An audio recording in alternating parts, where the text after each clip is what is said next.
Good morning dear student. आज आपण दुसऱ्या प्रकरणातील पुढील उपघटक बघणार आहोत. संयुक्त भांडवली संस्था या प्रकरणातील कंपनीचे प्रकार बघणार आहोत. या कंपनीच्या प्रकारातील जो पहिला प्रकार आहे स्थापनेच्या आधारावर कंपनीचे प्रकार. वैधानिक कंपनी आणि नोंदणीकृत कंपनी. चला बघूया आपण वैधानिक कंपनी आणि नोंदणीकृत कंपनी. ज्या कंपनीची स्थापना लोकसभा अथवा विधानसभेत स्वतंत्र कायदा संमत करून केली जाते त्या कंपनीस वैधानिक कंपनी किंवा विशेष कायद्याने स्थापन केलेली कंपनी असे म्हणतात. फॉर एक्झाम्पल मला तुम्हाला इथे दाखवावंसं वाटतं की या ज्या काही आपल्याकडे कंपन्या आहेत त्यामध्ये आपण बघू शकतो रिझर्व्ह बँक ऑफ इंडिया. बघा, रिझर्व्ह बँक ऑफ इंडिया. या रिझर्व्ह बँक ऑफ इंडियाची स्थापना, हे रिझर्व्ह बँकेचं कार्यालय आहे. या रिझर्व्ह बँक ऑफ इंडियाची स्थापना ही भारताच्या लोकसभेमध्ये संसदेमध्ये कायदा संमत करून केलेली असल्यामुळे याला वैधानिक कंपनी असं म्हटलं जातं. त्यानंतर स्टेट बँक ऑफ इंडिया आहे. State bank of India. State bank of India तुम्हाला माहिती असेल, स्टेट जी आपली भारताची सर्वोच्च कंपनी आहे या बँक आहे, या स्टेट बँकेला सुद्धा वैधानिक बँकेचा जो काही दर्जा आहे हा त्याच्यामध्ये दिला गेलेला आहे. ठीक आहे. त्यानंतर आपण बघूया UTI जी आहे आणि आयुर्विमा महामंडळ, ज्याला लाईफ इन्शुरन्स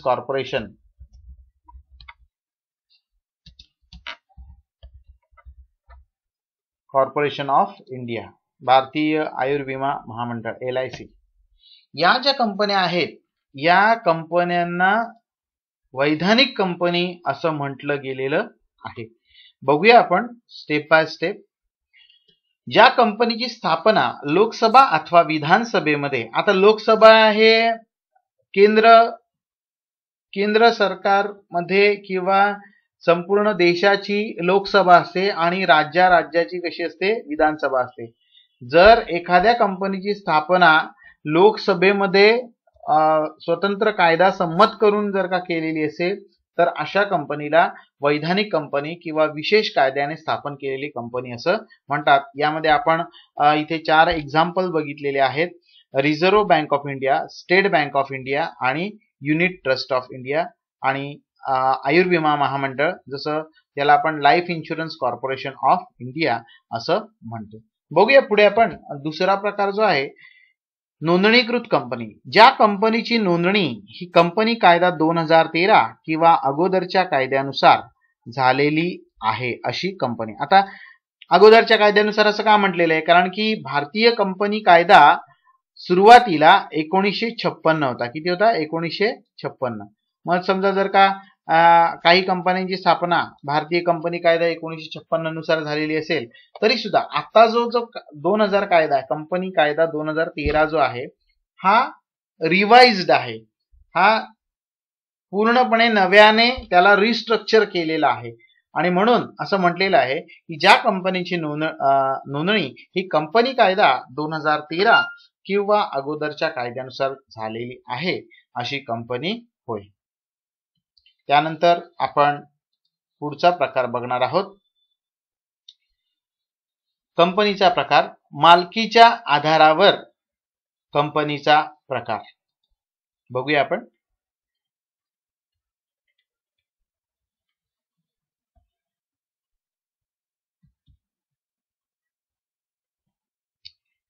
खाजगी कंपनी. कंपनी कायदा 2013 कलम 2 उपकलम 68 नुसार खाजगी कंपनी म्हणजे अशी कंपनी की ज्या कंपनीचे वसूल भाग भांडवल नियमावलीद्वारे स्पष्ट केले जाते आणि जिच्या नियमावलीत खालील अटी नमूद केल्या असतात. भागधारकांना त्यांचे भाग सहजरित्या हस्तांतरित करता येत नाहीत. आता काय आहे खाजगी कंपनीची वैशिष्ट्य काय आहेत ती आपण बघणार आहोत. भागधारकांना, खाजगी कंपनीच्या भागधारकांना सहजरित्या आपले भाग हस्तांतरित करता येत नाही. त्यानंतर जी सभासद संख्या आहे या सभासद संख्येचं एक वैशिष्ट्य आहे. खाजगी कंपनी करता सभासद संख्या कमीत कमी 2 आणि जास्तीत जास्त 200 इतकी कायद्याने काय केलेली आहे, निर्धारित केलेली आहे. खाजगी कंपनी करता कमीत कमी 2 आणि जास्तीत जास्त 200 इतकी कायद्याने निर्धारित केलेली सभासद संख्या आहे. आता या बारीक सारीक ज्या गोष्टी आहेत जे ऑब्जेक्टिव्ह टाइप मध्ये प्रश्नांमध्ये तुम्हाला विचारले जातील, कारण की आपल्याला कसं आहे की असं वाटतं की फिल इन द ब्लँक्स आहेत किंवा जोड्या लावा आहेत किंवा केस स्टडी आहे, फार सोपा घटक आहे किंवा ऑनलाईन परीक्षेच्या वेळेस आपल्याला त्याच्यावरती प्रश्न विचारले जातील आणि आपण ते सहजरित्या आपण त्याची उत्तरं देऊ शकतो. पण एक लक्षात घ्या, जिथे सोपं आहे तिथे धोका आहे, एक लक्षात घ्या. कारण की उत्तर एक असतं आणि ऑप्शन 4 दिलेले असतात आणि आयत्या वेळेस तुम्हाला काय उत्तर द्यावं हे जर का आठवलं नाही, कारण की माझं पूर्ण चॅलेंज आहे की तुम्ही पुस्तक जरी घेऊन बसलात तरी तुम्ही त्याच्यामध्ये ते आयत्या वेळेस त्या असे प्रश्नांची उत्तर तुम्ही शोधून काढू शकत नाही. आणि ही ऑनलाईन, आणि तुम्ही तसं करणार नाही. पहिली गोष्ट म्हणजे तुम्ही माझे विद्यार्थी आहात, तुम्ही तसं करणार नाही. तुम्ही प्रामाणिकपणे या पूर्वीच्या टेस्ट दिलेल्या आहात, मला माहिती आहे. आणि म्हणूनच सांगतोय की मायक्रो स्टडी करा आणि मायक्रो स्टडी करताना हे जे काही ठळक मुद्दे आहेत त्याला काय करत जा, तुम्ही अंडरलाईन करा, म्हणजे तुमच्या लक्षात येईल. आणि स्वतःची एक नोट्स काढण्याची पद्धत ठेवा. ठीक आहे. त्यानंतर पुढे बघूया तिसरा मुद्दा. खाजगी कंपनी आपल्या भागाची किंवा प्रतिभूतींची विक्री माहितीपत्रक प्रसिद्ध करून किंवा आम जनतेला आवाहन करून सार्वजनिकरित्या विक्री करू शकत नाही. फॉर एक्झाम्पल बघा, खाजगी कंपनी आपल्या भागांची कोणत्याही प्रकारे माहितीपत्रक प्रसिद्ध करून ही आम जनतेला विक्री करू शकत नाही किंवा सार्वजनिकरित्या विक्री करू शकत नाही. त्यासाठी त्यांना माहितीपत्रकाऐवजीचं निवेदन द्यावं लागतं. कसं ते आपण पुढच्या प्रकरणामध्ये बघणार आहोत. ठीक आहे. खाजगी कंपनीसाठी वरील अटींची पूर्तता होणे आवश्यक आहे. यापैकी जर कोणतीही अट पूर्ण केली नाही तर ती कंपनी सार्वजनिक कंपनी म्हणून समजली जाईल.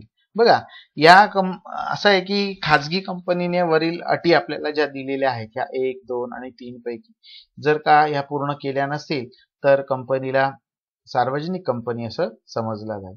त्यानंतर आपण बघूया, खाजगी कंपनीच्या नावाच्या शेवटी खाजगी मर्यादित, म्हणजे तुम्हाला माहिती आहे की प्रायव्हेट लिमिटेड हा शब्द इंग्रजीमध्ये जास्ती आपल्याला कळतो, मराठीपेक्षा इंग्रजीमध्ये जास्त चांगलं आणि पटकन कळतं. खाजगी कंपनीच्या नावाच्या शेवटी खाजगी मर्यादित हा शब्द असणे आवश्यक आहे. खाजगी कंपनी भागांनी मर्यादित किंवा हमीने मर्यादित अथवा अमर्यादित ही असू शकते. त्यानंतर आपण पुढचा प्रकार बघणार आहोत. आता इथे प्रतिभूतीचा आपल्याला अर्थ आहे. प्रतिभूती म्हणजे काय? प्रतिभूती म्हणजे असा दस्तऐवज ज्यामध्ये भाग, कर्जरोखे, बंधपत्र इत्यादींचा समावेश केला जातो. ठीक आहे, किंवा समावेश केला जातो. आता म्हणजे काय, प्रतिभूती म्हणजे काय की भाग आहेत, कर्जरोखे आहेत, बंधपत्र आहेत किंवा भागांचे वेगवेगळे प्रकार असतात. समहक्क भाग आहेत, अग्रहक्क भाग आहेत. तर या प्रतिभूतींचा, या सगळ्या ज्या गुंतवणुकींचा या प्रतिभूतीमध्ये काय केला जातो, समावेश केला जातो. त्यानंतर आपण पुढे बघणार आहोत सार्वजनिक कंपनी, दुसरा प्रकार, मालकीच्या आधारावरती दुसरा प्रकार सार्वजनिक कंपनी. कंपनी कायद्याच्या कलम 2 उपकलम 71 नुसार जी कंपनी, आता बघा, खाजगी कंपनी 2 उपकलम 68 नुसार आहे आणि सार्वजनिक कंपनी कायद्याच्या कलम 2 उपकलम 71 नुसार आहे. जी कंपनी खाजगी कंपनी नाही ती सार्वजनिक कंपनी होय. ज्या कंपनीला खाजगी कंपनी म्हणता येत नाही त्या कंपनीला सार्वजनिक कंपनी असं म्हटलं जातं. या सार्वजनिक कंपनीची वैशिष्ट्ये पुढील प्रमाणे. भाग हस्तांतरावरती कोणतीही मर्यादा नाही. त्यानंतर कंपनी स्थापनेसाठी किमान 7 व्यक्तींची आवश्यकता असते. किमान 7 व्यक्तींची आवश्यकता असते. कमाल सभासद संख्येसाठी कोणतीही मर्यादा नाही, म्हणजे अमर्यादित सभासद संख्या की कमाल जास्तीत जास्त किंवा कमाल सभासद संख्या ही अमर्याद असते. त्यानंतर पुढे आपण बघणार आहोत सार्वजनिक कंपनीचे किमान वसूल भांडवल हे नियमावलीमध्ये नमूद केल्याप्रमाणे असावे. कंपनीचे जे वसूल भाग भांडवल आहे हे नियमावलीमध्ये नमूद केल्याप्रमाणे ते असलं गरजेचं आहे. त्यानंतर ठेवी स्वीकारण्याबाबत कंपनीस कोणत्याही प्रकारचे बंधन नसते. आता ठेवी म्हणजे काय, तर हे बघा सार्वजनिक कंपनीमध्ये ठेवी स्वीकारणं हा एक प्रतिभूतीचा प्रकार आहे आणि या प्रतिभूती मार्फत कंपनी आपलं भांडवल गोळा करते, जो कंपनीच्या कर्जाऊ भांडवलाचा एक प्रकार असतो. ते आपण पुढे विस्तृत बघणार आहोत. या कोणत्याही प्रकारच्या बँक ठेवी नसतात. नाही तर ठेवी म्हटलं की आपल्या लक्षात येतं की बँकेच्या ठेवी आहेत, तर बँकेच्या ठेवी नाही आहेत, ह्या सार्वजनिक ठेवी आहेत. हा गुंतवणुकीचा एक प्रकार आहे, हा प्रतिभूतीचा एक प्रकार आहे जो सार्वजनिक कंपनीशी संबंधित आहे. त्यानंतर आपण पुढे बघणार आहोत एक व्यक्ती कंपनी. एक व्यक्ती कंपनीमध्ये कंपनी कायद्याच्या कलम 2 उपकलम 62 नुसार एक व्यक्ती कंपनी म्हणजे ज्या कंपनीची सभासद संख्या ही एकच असते तिला एक व्यक्ती कंपनी असे म्हणतात. बघा इथे मालक कोण आहे, फक्त एकटा मालक आहे. मालक कोण आहे, फक्त एकटा मालक आहे. But he is enjoyed the benefits of joint stock company. लक्षात येते, but he is enjoyed the benefits of joint stock company आणि म्हणून याला काय म्हटलेलं आहे, एक व्यक्ती कंपनी असं म्हटलेलं आहे. हसू नका, ठीक आहे. हे मी तुम्हाला दाखवलेलं आहे. एकच व्यक्ती या कंपनीमध्ये मालक असतो, ठीक आहे. त्या कंपनीला एक व्यक्ती कंपनी असे म्हणतात. ही खाजगी मर्यादित कंपनी सारखीच असते, परंतु तिला खाजगी कंपनीच्या सर्व औपचारिक बाबी पूर्ण करणे आणि त्यांचे पालन करणे बंधनकारक नाही. खाजगी कंपनी सारखीच असते, परंतु खाजगी कंपनीच्या ज्या औपचारिक बाबी पूर्ण करणे आणि त्याचं जे पालन करणं बंधनकारक नाहीये. कारण की या कंपनीमध्ये एक व्यक्ती असते आणि एक व्यक्ती कंपनीमध्ये निर्णय घेण्यासाठी त्याच्यामध्ये सक्षम असते आणि त्यांना कोणाच्या दुसऱ्या व्यक्तीची निर्णय घेण्याची आवश्यकता नसते आणि म्हणून त्याला त्या औपचारिक खाजगी कंपनीच्या औपचारिक बाबींची पूर्तता करणं हे बंधनकारक नाही. जोपर्यंत कायद्यात किंवा नियमात बदल होत नाही तोपर्यंत ती एक व्यक्ती कंपनी राहते. आता कायद्यात जोपर्यंत बदल होणार नाहीये तोपर्यंत ती कंपनी कशी राहणार आहे, एक व्यक्ती कंपनीच राहणार आहे. एक व्यक्ती कंपनी हा व्यवसाय संघटनेचा चांगला प्रकार आहे, कारण कंपनी कायदा 2013 नुसार कंपनीच्या सभासदाची जबाबदारी त्याने गुंतवलेल्या भांडवलाच्या इतकीच मर्यादित स्वरूपाची असते. आता असं आहे की एकल व्यापारी संघटना आणि एक व्यक्ती कंपनी याच्यामध्ये किती फरक आहे बघा. एकल व्यापारी संघटनेसाठी किंवा एकल व्यापारी संस्थेसाठी कोणत्याही प्रकारचा कायदा अस्तित्वात नाहीये, परंतु एक व्यक्ती कंपनीसाठी सार्वजनिक कंपनी कायदा भारतीय कंपनी कायदा 2013 चे जे काही नियम आहेत ते लागू असल्यामुळे त्यामध्ये जी मालकाची जबाबदारी आहे किंवा सभासदाची जबाबदारी, एक व्यक्ती कंपनीमध्ये सभासदाची जबाबदारी कशी आहे, मर्यादित स्वरूपाची आहे. त्याने गुंतवलेल्या भांडवलाच्या मूल्या इतकीच किंवा भांडवलाच्या मर्यादे इतकीच काय आहे, मर्यादित स्वरूपाची आहे. एक व्यक्ती कंपनीच्या संचालकाची संख्या ही एक किंवा त्यापेक्षा जास्त असू शकते. तिला वार्षिक सर्वसाधारण सभा बोलवण्याची आवश्यकता नसते. त्याचं कारण असं आहे की एक व्यक्ती असं आहे का की मालक एकटा आहे आणि आता मीटिंग खेळू शकतो का, मला सांगा. एकटा मीटिंग कोणाबरोबर, भिंतीबरोबर करणार आहे. बघा तुम्हाला आवडलं तर बघा, नाहीतर मग सोडून द्या. म्हणजे सांगण्यासारखा आणि समजण्यासारखा सुद्धा मुद्दा आहे. एक व्यक्ती कंपनीच्या संचालकाची संख्या ही एक किंवा त्यापेक्षा जास्त असू शकते, मग मॅक्झिमम एकच असते किंवा म्हणजे आपण सहसा बघितलं तर एक व्यक्ती कंपनीच्या मालकाची किंवा सभासदाची संख्या ही एकच असते आणि त्याला वार्षिक सर्वसाधारण सभेची बोलवण्याची काही आवश्यकता नसते, कारण की तो एकटा मालक आहे. व्यवसायात झालेल्या नफ्याचा तोट्याचा जबाबदार तो एकटा व्यक्ती असणार आहे. त्यानंतर आपण पुढे बघणार आहोत जबाबदारीच्या आधारावर कंपनीचे प्रकार. संयुक्त भांडवली संस्थेमधील जबाबदारीच्या आधारावर कंपनीचे प्रकार बघूया आपण.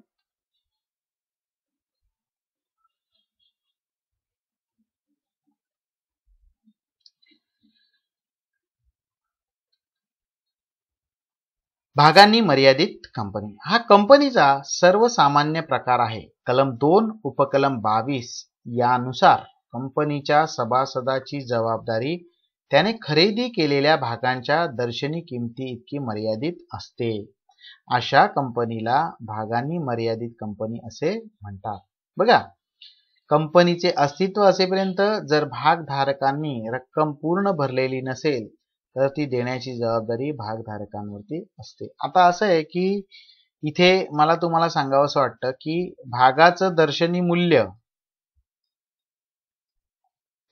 जे दर्शनी मूल्य आहे, मी जरा थोडंसं पॉइंटर मार्क करून येतो. भागांचं दर्शनी मूल्य आहे 10 रुपये प्रति भाग, बरोबर आहे, 10 रुपये. आणि 10 रुपये असताना त्याने जर का कंपनीचे 10,000 शेअर्स घेतलेले आहेत, किती? 10,000. आता मला सांगा त्याच्याकडे किती मूल्याचे शेअर्स आहेत? हे 10 संख्या आहे का, नंबर्स आहेत. 10,000 भाग आहेत, 10,000 गुणिले 10 रुपये म्हणजेच त्याच्याकडे किती रुपयाचे शेअर्स आहेत? 1,00,000 रुपयाचे शेअर्स आहेत. किती? 1,00,000 रुपयांचे शेअर्स आहेत. ठीक आहे, 1,00,000चे शेअर्स आहेत. आता मला सांगा, ज्या वेळेस एखादा व्यक्ती कंपनीचे 1,000 मूल्याचे दर्शनी 1,000 दर्शनी मूल्याचे भाग स्वीकारणार आहे, त्यावेळेस अशा व्यक्तीची कंपनीमध्ये असलेली जबाबदारी ही फक्त 1,00,000 रुपये आहे. किती? 1,00,000 रुपये. त्यापेक्षा जास्त साठी ती व्यक्ती किंवा तो सभासद जबाबदार असणार नाही. म्हणजेच इथे आपल्या लक्षात येतं की भागधारकाची जबाबदारी ही त्याने घेतलेल्या किंवा त्याच्याकडे असलेल्या भागांच्या दर्शनी मूल्य इतकी असते. किती असते? दर्शनी मूल्य 10 रुपये आहे आणि 10 रुपयाचे 10,000 त्याच्याकडे भाग आहेत, समहक्क भाग आहेत आणि म्हणून त्या भागांची किंमत किती आहे? 1,00,000 रुपये आहे. तर तो भागधारक कंपनीच्या फक्त 1,00,000 रुपयांसाठी काय आहे? त्याची जबाबदारी मर्यादित आहे. त्यानंतर आपण पुढे बघणार आहोत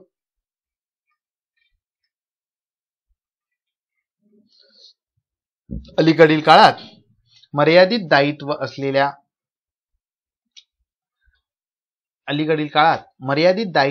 असलेल्या भागांनी मर्यादित म्हणजे सार्वजनिक व खाजगी कंपन्या अधिक लोकप्रिय झालेल्या दिसून येतात.